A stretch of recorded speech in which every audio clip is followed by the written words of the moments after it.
세상에는 기다림이 삶이 된 사람들이 있다. 아침마다 대문을 열고 저녁마다 골목 끝을 바라보고 이름 모를 발소리가 들릴 때마다 가슴이 먼저 뛰는 사람들. 경기도 이천의 작은 도자기 공방 한편에 72살의 여인이 살고 있었다. 이름은 오정순. 그녀의 두 손은 수십 년의 흙 작업으로 굳어 있었고 등은 세월의 무게로 조금 굽어 있었다. 하지만 눈만은 달랐다. 아직도 무언가를 기다리는 사람의 눈.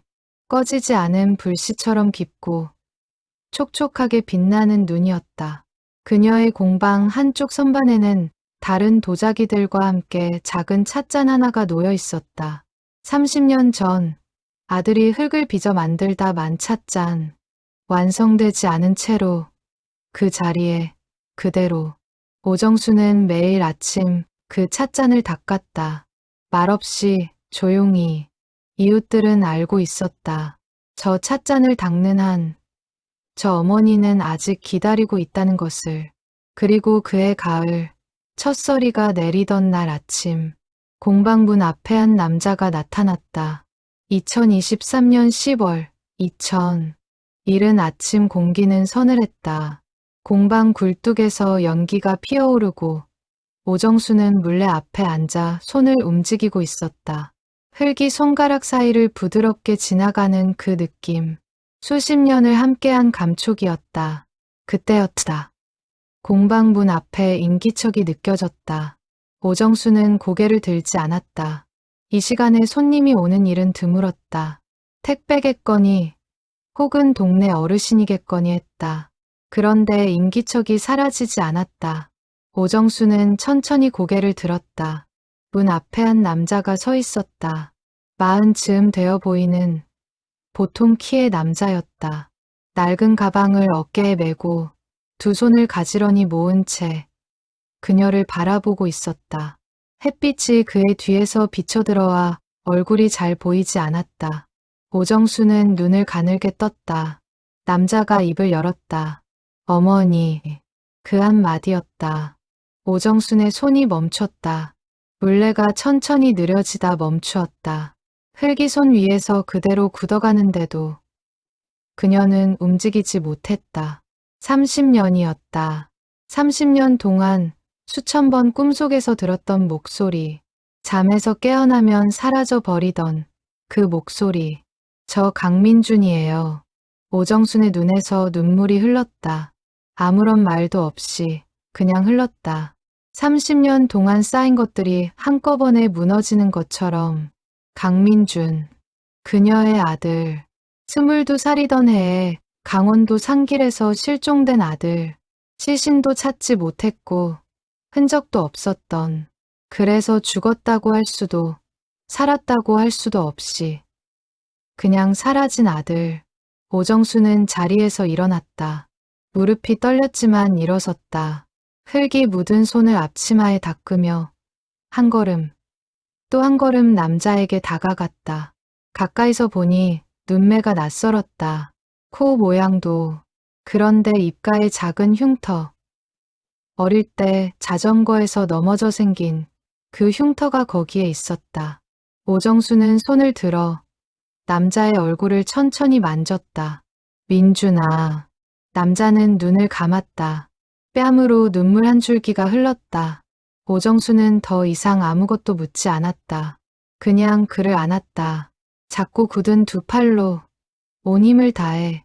그날 오후 이천 공방에는 오랫동안 연기가 피어올랐다. 오정수는 아들을 위해 밥을 지었다. 30년 전 아들이 좋아하던 된장찌개, 두부조림, 냉장고에 있는 것들을 다 꺼내 상을 차렸다. 손이 떨렸지만 행복하게 떨렸다. 남자는 밥상 앞에 앉아 조용히 먹었다. 오정수는 먹지 못했다. 그냥 바라보기만 했다. 많이 힘들었지? 괜찮아요. 어머니, 어디 있었어? 왜 이제야 온 거야? 남자는 잠시 말을 멈추었다가 대답했다. 기억이 오래 없었어요. 사고가 있었고 오래 걸렸어요. 오정수는 고개를 끄덕였다. 더 묻지 않았다. 그날 밤 오정수는 선반 위에 작은 찻잔을 손에 들었다. 그리고 처음으로 웃으며 그것을 제자리에 놓았다. 이제 완성할 수 있을 것 같았다. 하지만 세상에는 기다리던 것이 돌아올 때 함께 돌아오는 것들이 있다. 빛만 오는 게 아니라 그림자도 함께. 오정수는 그것을 아직 몰랐다. 강민준이 돌아온 지 사흘이 지났다. 오정수는 아들의 방을 다시 꾸몄다. 30년 전 민준이가 쓰던 방은 지금 창고처럼 쓰이고 있었지만 하루 만에 깨끗이 정리했다. 오래된 이불을 꺼내 햇볕에 말리고 낡은 책상을 닦았다. 먼지 속에서 30년 전 민준의 스케치북이 나왔을 때 오정수는 한참 그것을 가슴에 안고 있었다. 마을 사람들에게도 소문이 퍼졌다. 오 선생네 아들이 살아 돌아왔대. 어머, 정말요? 그 실종됐던 아들? 그러게. 어디 있다 온 건지. 사람들은 찾아왔다. 오정수는 기쁘게 맞이했다. 민주는 조용히 인사했다. 말이 많지 않았고 사람들의 시선을 약간 불편해하는 것 같았지만 오정수는 당연하다고 생각했다.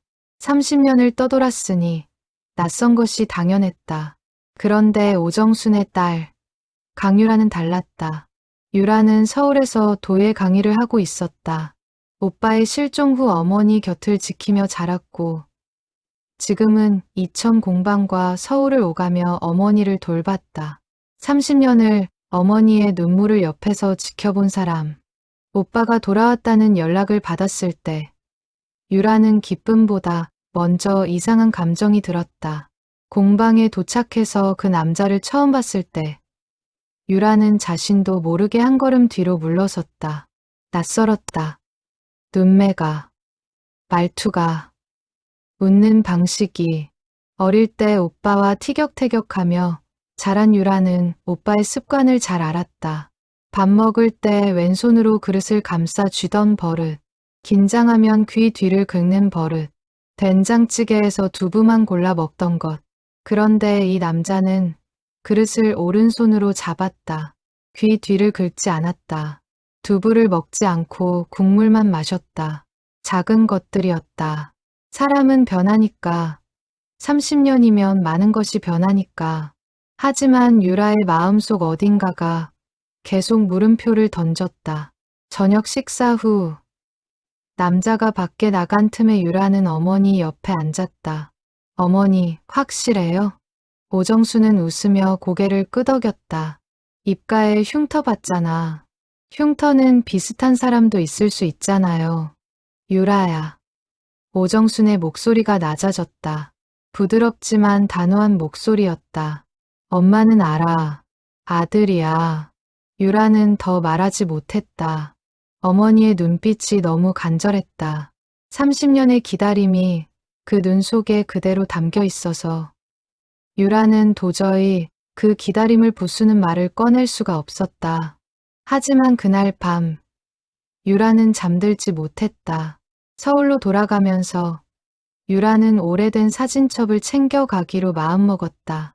공방 선반 깊숙이 있던 사진첩, 민준의 어린 시절 사진들이 담긴 앨범. 혼자 방 안에서 사진들을 넘기며 유라는 사진 속 오빠와 지금 공방에 있는 남자를 비교했다. 닮았다. 분명히 닮아 있었다. 그런데 닮은 것과 같은 것은 다르다. 유라는 사진 한 장 앞에서 손가락을 멈췄다. 16살의 민준. 교복을 입고 환하게 웃고 있는 사진. 이마 위로 삐죽 튀어나온 앞머리. 조금 뻐드렁한 앞니. 유라는 눈을 감았다. 그리고 며칠 뒤 유라는 혼자 조용히 한 가지 행동을 시작했다. 아무도 모르게, 어머니에게도 말하지 않고 그 남자에 대해 알아보기 시작한 것이다. 유라는 사설 탐정을 쓰지 않았다. 그냥 스스로 움직였다. 조심스럽게, 천천히. 먼저 강민준이 돌아왔다고 말한 그 남자의 짐을 눈여겨봤다. 남자가 공방에 머무는 동안 그의 가방 옆에 떨어진 메모지 하나를 발견했다. 숫자 몇 개와 지명 하나. 충북 음성. 유라는 음성이 낯설었다. 원래 민준 오빠와 음성은 아무 연관이 없었다. 가족 중에 음성 출신도 없었다. 그러다 유라는 아버지 생각이 났다. 강세영. 오정순의 남편이자 유라와 민준의 아버지. 그는 민준이 실종되고 5년 뒤 세상을 떠났다. 심장마비였다. 죽기 전 몇 달 동안 아버지는 무언가를 무척 괴로워했는데 어린 유라 눈에는 그게 아들을 잃은 슬픔처럼 보였다. 그런데 지금 생각해보면 그게 전부였을까? 유라는 아버지의 오래된 서류들을 어머니 창고에서 찾아봤다. 아버지는 평생 도에 재료 납품 일을 했다. 작은 사업이었지만 성실하게 운영했고 특별한 문제가 있었다는 말은 들은 적 없었다. 서류 더미 속에서 유라는 오래된 편지 봉투 하나를 발견했다. 발신인이 없었다. 주소는 충북 음성이었다. 편지를 열었다. 낡은 종이에 손으로 쓴 글씨. 날짜는 28년 전이었다. 내용은 짧았다. 당신의 아들이 여기 있습니다. 만나러 올 생각이 있다면 연락 주십시오. 아이는 건강합니다. 그게 전부였다. 유라는 편지를 손에 든 채 한동안 움직이지 못했다. 아버지의 아들. 아버지가 받은 편지. 28년 전. 민준 오빠가 실종된 건 30년 전이었다. 그 사고 2년 뒤에 이 편지가 왔다는 것은 이 편지 속의 아들이 민준 오빠가 아닐 수도 있다는 뜻이었다. 혹은 완전히 다른 이야기일 수도 있었다. 유라는 편지를 들고 한참을 앉아 있었다. 봄날 공방 창으로 햇빛이 들어왔지만 유라는 춥게 느껴졌다. 아버지에게 다른 여자가 있었던 것일까? 그래서 어딘가에 다른 아들이 있었던 것일까? 그리고 지금 공방에 와 있는 이 남자가 그 아들인 것일까? 생각이 걷잡을 수 없이 퍼져나갔다. 유라는 편지를 원래 자리에 돌려놨다. 아직 어머니에게 말할 수 없었다. 확실하지 않은 것을 말해서 어머니의 기쁨을 부수고 싶지 않았다. 그 기쁨이 얼마나 오래 기다린 끝에 온 것인지 유라는 너무 잘 알았다. 하지만 유라는 결심했다. 더 알아봐야 한다고. 그 남자가 누구인지, 왜 왔는지, 그리고 아버지와 어떤 관계인지, 진실이 무엇이든 알아야 한다고. 그날 이후 유라는 일주일에 2~3번 이천에 내려왔다. 어머니를 돕는다는 핑계로 조용히 그 남자를 관찰했다. 남자는 공방에서 조용히 지냈다. 아침이 되면 일찍 일어나 마당을 쓸었다. 오정순이 가르쳐 주지도 않았는데 마당 청소가 이 집의 오래된 아침 의식이라는 것을 알기라도 하듯 오정수는 그 모습을 보며 눈시울을 붉히곤 했다. 어릴 때도 꼭 저렇게 먼저 일어났어. 내가 뭐라 하기도 전에. 유라는 그 말에 대꾸하지 않고 차를 따랐다. 남자는 가끔 공방 안에 들어와 흙을 만졌다. 솜씨는 어설펐다. 그런데도 흙 앞에서 편안해 보였다. 흙 냄새가 낯설지 않은 사람처럼. 오정수는 그 옆에 앉아 손모양을 고쳐줬다. 모자처럼. 어느 날 저녁, 유라는 남자와 단둘이 마당에 앉을 기회가 생겼다. 오정순이 잠깐 동네 어르신 댁에 다녀온다고 나갔을 때였다. 유라는 조심스럽게 물었다. 민준 오빠 사고가 난 게 어디라고 했어요? 남자는 잠시 하늘을 봤다. 강원도 쪽이요. 정확한 곳은 잘 기억이 안 나요. 너무 오래됐어요. 그때 몇 살이었어요? 22. 기억이 없었던 기간은 얼마나 됐어요? 남자는 유라를 바라봤다. 뭔가를 재는 것 같은 눈빛이었다. 몇 년이요? 근처 농가에서 돌봐줬어요. 거기서 일하다가 기억이 조금씩 돌아오기 시작했고, 음성 쪽이요? 남자의 눈이 미세하게 흔들렸다. 짧은 침묵이었지만 유라는 놓치지 않았다. 왜요? 그냥요. 어디에 있었는지 궁금해서. 남자는 시선을 하늘로 돌렸다. 음성 근처였을 수도 있어요. 정확히는 모르겠어요. 그날 밤 유라는 잠자리에 누워 그 눈빛을 떠올렸다. 흔들렸다. 분명히 흔들렸다. 음성이라는 말에 유라는 낮에 발견한 편지를 다시 생각했다. 28년 전 충북 음성에서 아버지에게 온 편지. 당신의 아들이 여기 있다는 편지. 아버지는 그 편지에 답장을 했을까? 실제로 찾아갔을까? 그리고 그 아이는 어떻게 됐을까? 유라는 뒤척였다. 만약 이 남자가 아버지의 다른 아들이라면, 배다른 오빠라면, 어머니는 알고 있을까? 몰랐다면, 알게 됐을 때 어머니는 어떻게 될까? 유라는 눈을 꾹 감았다. 두 가지 두려움이 동시에 밀려왔다. 진실이 밝혀지는 것에 대한 두려움과 진실이 영영 밝혀지지 않는 것에 대한 두려움. 그 사이 어딘가에서 어머니의 미소가 떠올랐다. 30년 만에 처음으로 그렇게 편안하게 웃던 어머니의 얼굴이. 유라는 충북 음성으로 갔다. 혼자였다. 어머니에게는 도예 재료를 보러 간다고 했다. 거짓말이 입에서 쉽게 나왔다. 지금 상황에서는 어쩔 수 없었다. 음성의 읍내는 조용했다. 유라는 편지 봉투에 적혔던 주소를 가지고 그 동네를 찾아갔다. 28년 전 주소였으니 사람이 그대로 있을 거라는 보장은 없었다. 주소지는 낡은 농가였다. 지금은 다른 집이 새로 지어져 있었지만 옆집 할머니가 오래전부터 그 자리에 살고 있었다. 유라는 조심스럽게 말을 건넸다. 혹시 오래전에 이 근처에 강세영이라는 분이 오신 적 있는지 기억하세요? 할머니는 잠시 생각하더니 고개를 갸웃했다. 강세영 글쎄. 이름은 잘 모르겠고 옛날에 이천 쪽에서 사람이 온 적은 있어요. 준섭이네 집에. 준섭이요? 이 집에 살던 여자가 아이를 혼자 키웠어요. 준섭이 아버지가 없는 아이였는데 가끔 어떤 아저씨가 몰래 찾아왔다고 했어요. 동네에 소문이 났었지. 유라의 심장이 빠르게 뛰었다. 그 아이가 지금 어떻게 됐는지 아세요? 할머니는 고개를 저었다. 어머니가 준섭이 15살 때 돌아가셨어요. 그 뒤로 어디 갔는지 친척한테 갔다고 했는데 누가 데려갔는지는 나도 몰라요. 유라는 더 물었다. 할머니가 기억하는 것을 최대한 다 물었다.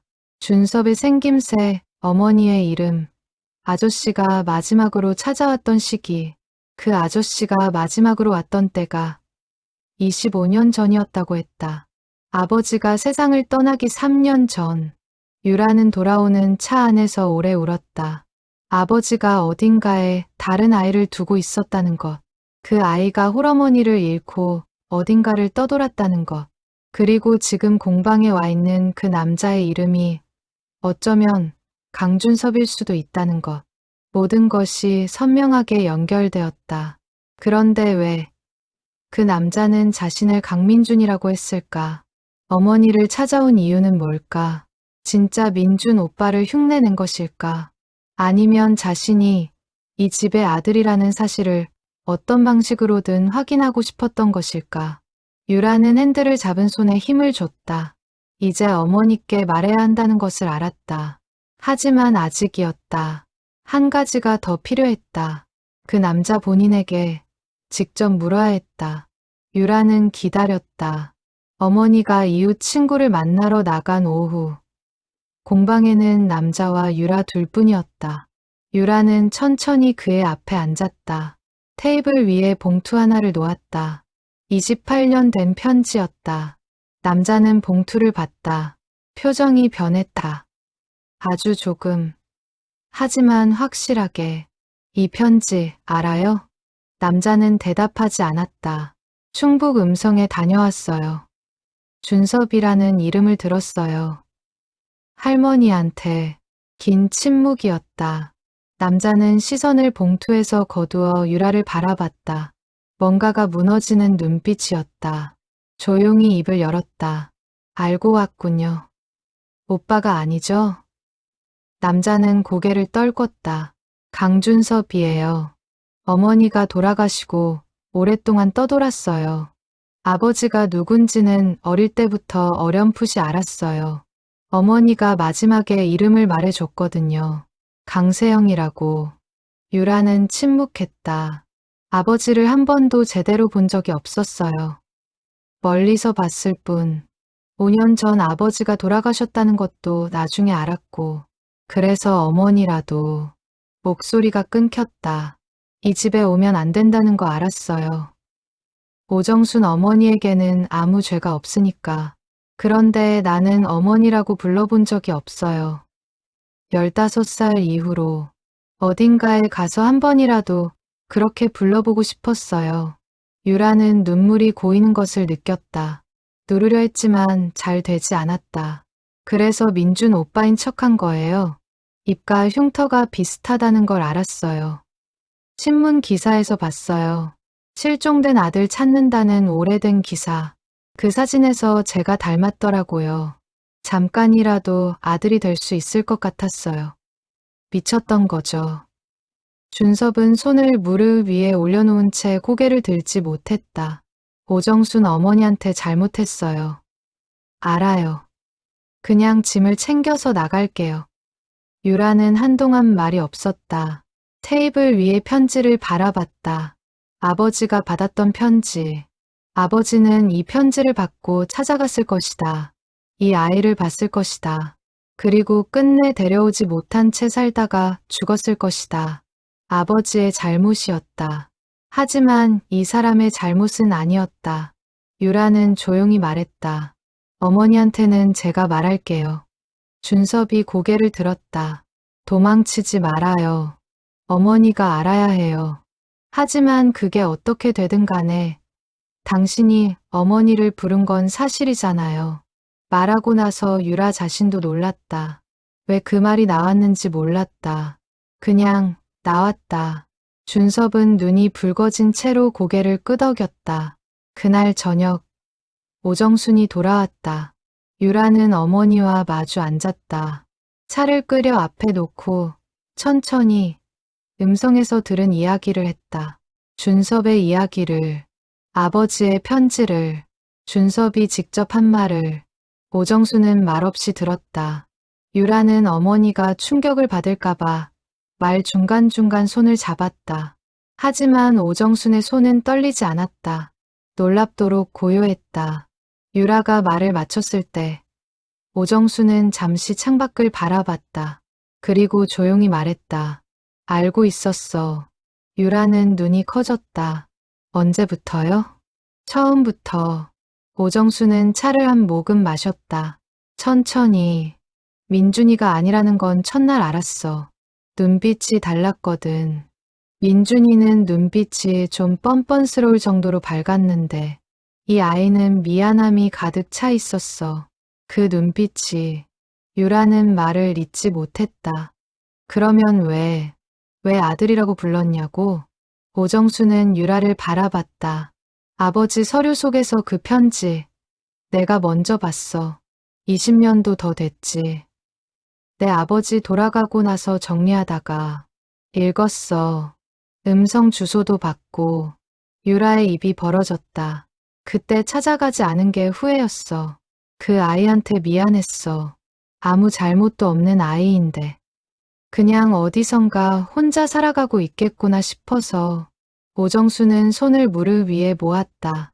그 아이가 민준이 흉내를 내며 찾아왔을 때 나는 알았어. 얼마나 간절했으면 그랬겠나 싶었어. 얼마나 외로웠으면. 그래서 그냥 안았어.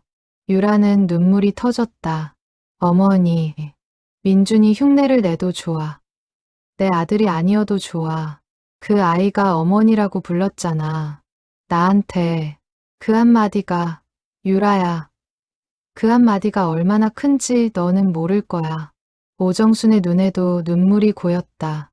잘못된 방식으로 왔지. 그건 맞아. 하지만 그 아이 잘못이 아니야. 세상이 그렇게 만든 거야.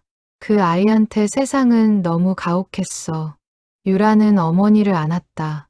오정순도 딸을 안았다. 공방 밖에서는 바람이 불었다. 가을이 깊어가는 소리였다. 준섭은 자신의 방에서 나오지 않고 있었다. 문틈으로 거실에 불빛이 새어 들어왔다.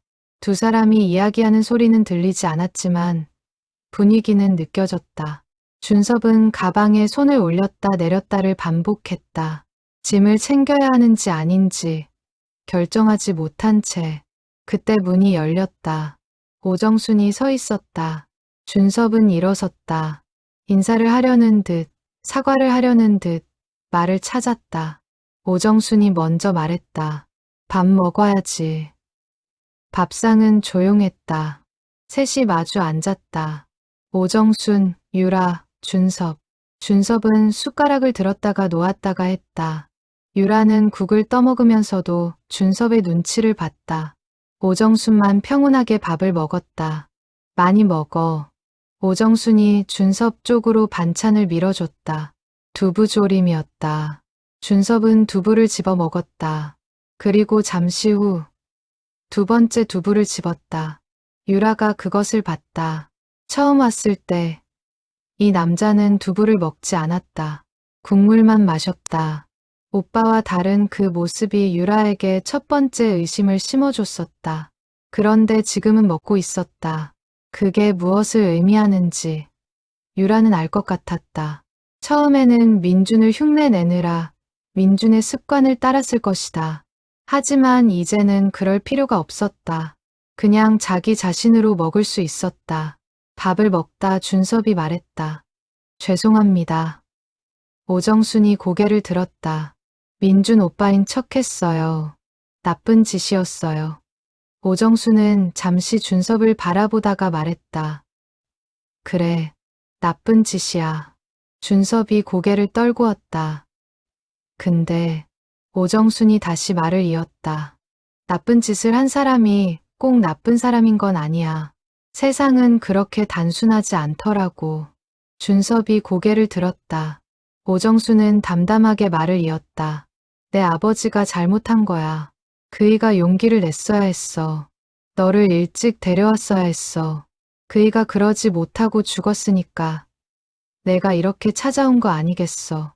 준섭의 눈이 붉어졌다. 나는 내 아버지의 아내야.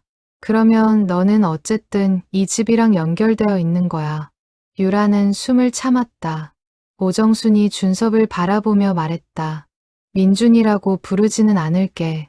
민준이는 민준이야. 너는 준섭이고. 준섭이 눈물을 흘렸다.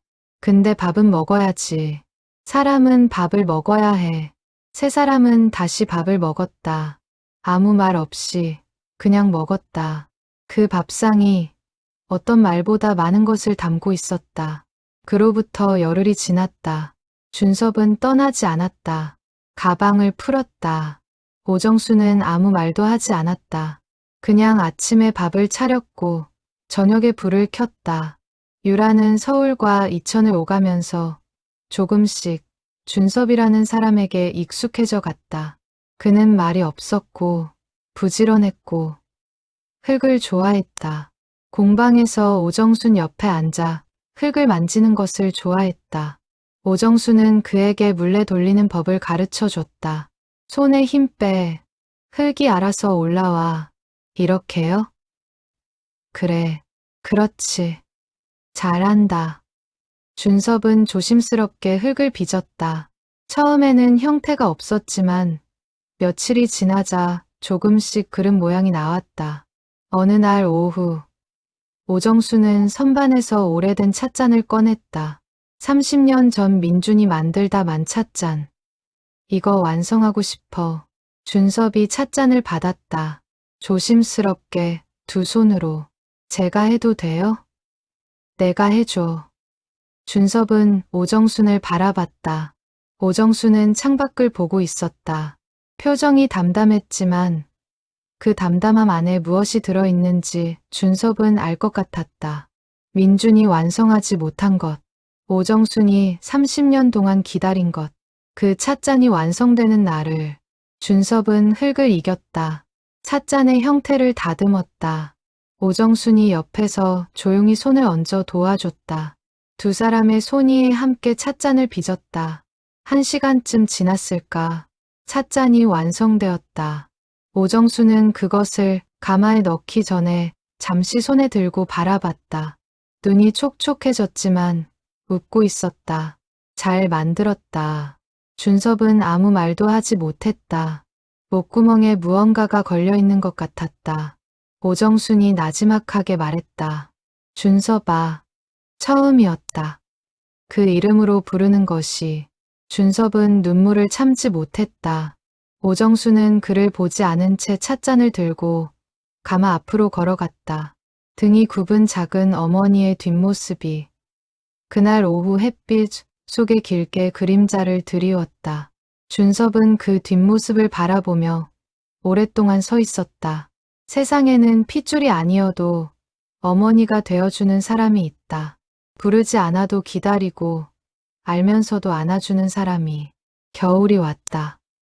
이천의 공방에는 하루 종일 가마 불이 꺼지지 않았다. 준섭은 이제 오정순의 옆에서 일을 도왔다. 공방 일만이 아니었다. 무거운 짐을 들고 장을 봐오고 눈이 오면 마당을 쓸었다. 유라는 여전히 일주일에 한두 번 내려왔다. 처음에는 어색했다. 준섭과 마주치면 무슨 말을 해야 할지 몰랐다. 오빠는 아니었다. 그렇다고 완전히 남도 아니었다. 어머니가 그를 집에 두기로 한 이상 유라는 그것을 받아들이기로 했다. 어느 날 유라는 준섭에게 물었다. 앞으로 어떻게 할 거예요? 준섭은 창밖에 눈 쌓인 마당을 바라봤다. 모르겠어요. 여기 있어도 되는 건지도 잘 모르겠고 어머니가 있어도 된다고 하셨잖아요. 그거랑 제가 편한 건 다르잖아요. 유라는 잠시 생각했다. 민준 오빠가 살아있다면 어떡할 거예요? 준섭의 얼굴이 굳었다. 그러면 나가야죠. 오빠가 어딘가에 살아있을 수도 있어요. 시신을 못 찾았으니까. 알아요. 그래도 있을 거예요? 준섭은 오래 생각하다 말했다. 그 형이 돌아오는 날까지만 어머니 옆에 있을게요. 유라는 그 말을 듣고 더 이상 아무 말도 하지 않았다. 저녁이 됐다. 오정순이 저녁 밥상을 차렸다. 세 사람이 다시 마주 앉았다. 창밖에서는 눈이 내리고 있었다. 오정순이 말했다. 눈 오네. 유라가 말했다. 많이 오겠다. 준섭이 말했다. 내일 아침에 제가 쓸게요. 오정순이 고개를 끄덕였다. 밥상 위에 김이 올랐다. 세 사람은 말없이 밥을 먹었다. 밖에서 눈이 쌓이는 소리가 들리는 것 같았다. 조용하고 부드럽고 그래서 더 따뜻한 저녁이었다. 그 찻잔은 가마에서 나와 선반 위에 자리를 잡았다. 오래된 자리에 이제는 완성된 모습으로 30년의 기다림이 끝난 것은 아니었다. 민주는 아직 돌아오지 않았다. 하지만 오정순의 공방에는 불이 꺼지지 않았다. 누군가가 마당을 쓸고 누군가가 흙을 빚고 저녁이면 셋이 밥을 먹었다. 기다림 속에서도 삶은 계속된다. 그것이 어머니가 30년 동안 가르쳐 준 것이었다. 준섭은 그것을 이제 알았다. 그리고 그것으로 충분했다. 세상에는 설명할 수 없는 인연이 있다. 혈연이 아닌데 어머니가 되고 형제가 아닌데 가족이 되는. 오정수는 30년을 기다렸다. 아들이 돌아오기를. 그런데 돌아온 것은 아들이 아니었다. 하지만 그녀는 알았다. 세상이 데려다준 이 사람도 누군가의 아들이었다는 것을. 어머니를 잃고 오래 혼자였다는 것을. 그리고 이 공방 문 앞에 서서 어머니라고 부를 때 그 목소리가 얼마나 떨렸는지를. 찻잔은 완성되었다. 마당에는 오늘도 눈이 쌓이고 가마에는 불이 타오르고 저녁이면 밥 짓는 냄새가 골목까지 퍼진다. 기다림은 아직 끝나지 않았다.